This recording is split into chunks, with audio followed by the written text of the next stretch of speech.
So yeah, pretty much there are ways of being that are really harmful to some individuals here on this planet, and those ways are devolved and they need to go. They need to be released and purged off the planet. And for people that have those ways of being as their forms of survival, like they only can survive with maintaining those practices, it's actually not true. There are other ways to evolve and such, but it definitely is a choice. It's a choice to evolve or not. And that's what we're coming down to. People that are so stuck and rooted in their ways of survival, the reptilian mind, the reptilian consciousness, like I have to do this in order to survive, even if it harms others. This is the only thing that I know how to do or how to survive.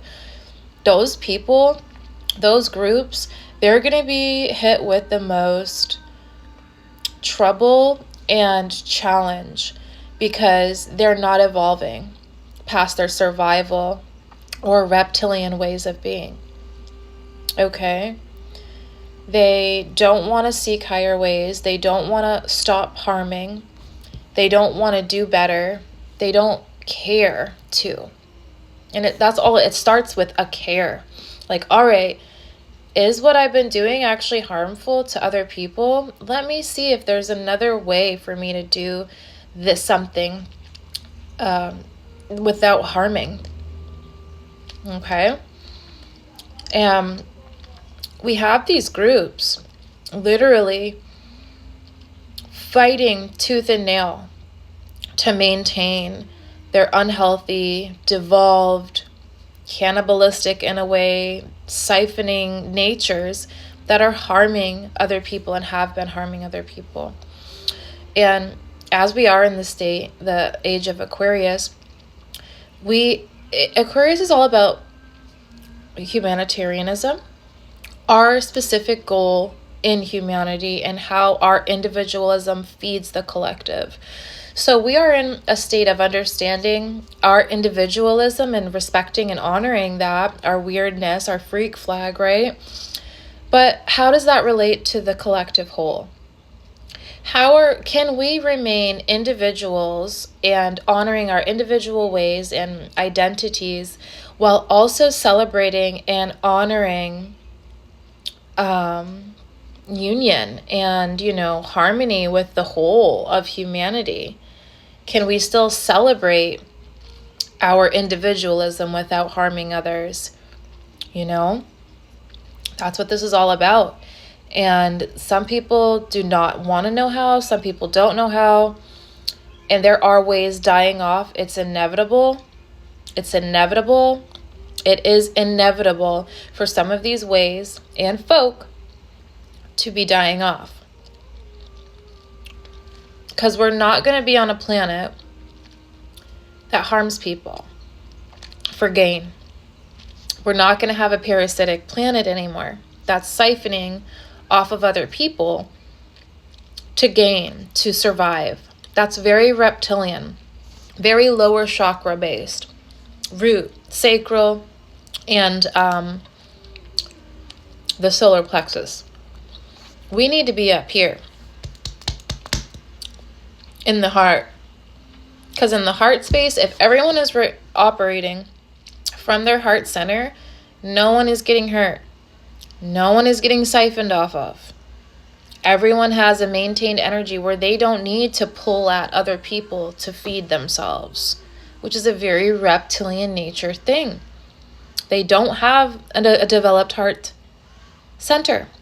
And I've talked about this a lot in many of my videos, having an underdeveloped heart center and the harms that can cause yourself and other people in the world around you.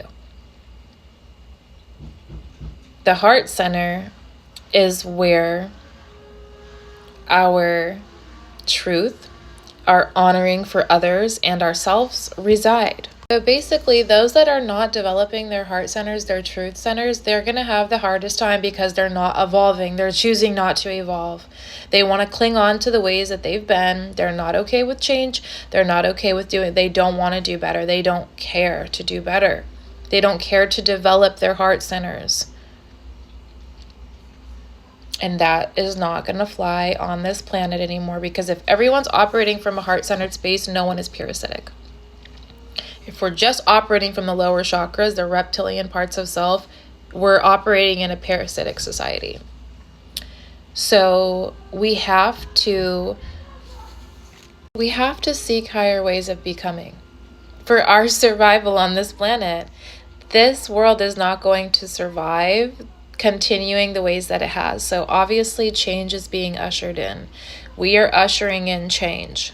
We have these narratives right now that are doing the most to spin and project away and demonize the actual things that will help these people, because don't want to do it. They might just be in fear of, they don't know anything else. They don't want to change, and they know if they do, they know if they stop doing what they're doing, they're going to die off, because they're not actually seeking to weave in higher ways or understand from other peoples and tribes.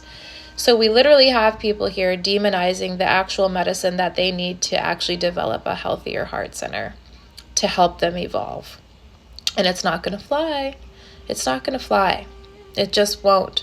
We've been through this cycle so many times, and enough souls here are old souls. This is not our first rodeo during this timeline. A lot of us are very much aware of what's going on, and we're going to continue doing the good work that we need to do to cleanse this, parasitic sickness and harming of other people, especially children, off the planet, because it's just not in women. Women, the womb, and children more so is what is being changed in a big way. And it needs to evolve. It needs to change, because everyone on this planet deserves to be free and not enslaved, and truly embodying their highest and best versions of self.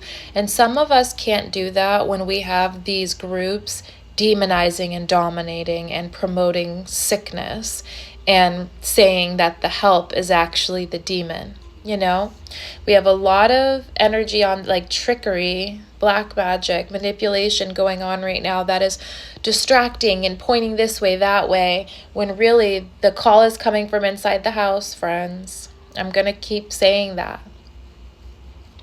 People need to really look within, look at your own beliefs, and ask yourselves, am I doing the best that I can? Am I promoting falseness? Am I promoting artificial growth? Do I not operate from my heart space? What darkness and hate and demonization resides in me that I do to other people that isn't actually true? Some people are really afraid of the truth. We are in the age of artificial truths and lies being spun, and false light. It's rampant everywhere. And the ones that do live in truth and don't run away from truth and face their shadow, they're the ones to stick close to at this time, because truth is love, truth is God, and that is where the highest evolution is going to come from. And I've been in so many different groups, so many different tribal settings, with false light, with real light, with darkness, with light, people that can't face their truth. I know enough now to be able to understand what is going on, and I'm not going to shut my mouth. I'm not going to be quiet. I'm not going to stop promoting the work that needs to be done, because it's the only way that our species is actually going to make it and survive, y'all. We can't keep running these loops of toxic natures and lies, pretending that we're doing the work. Like I keep saying, the performance of healing, the performance of evolution is not going to cut it. We actually need to be embodying the evolution. This means, for many of us, plant medicine. For many of us, going outside of our comfort zones. For many of us, actually stopping demonizing what will actually help us and moving towards that instead, and not being afraid.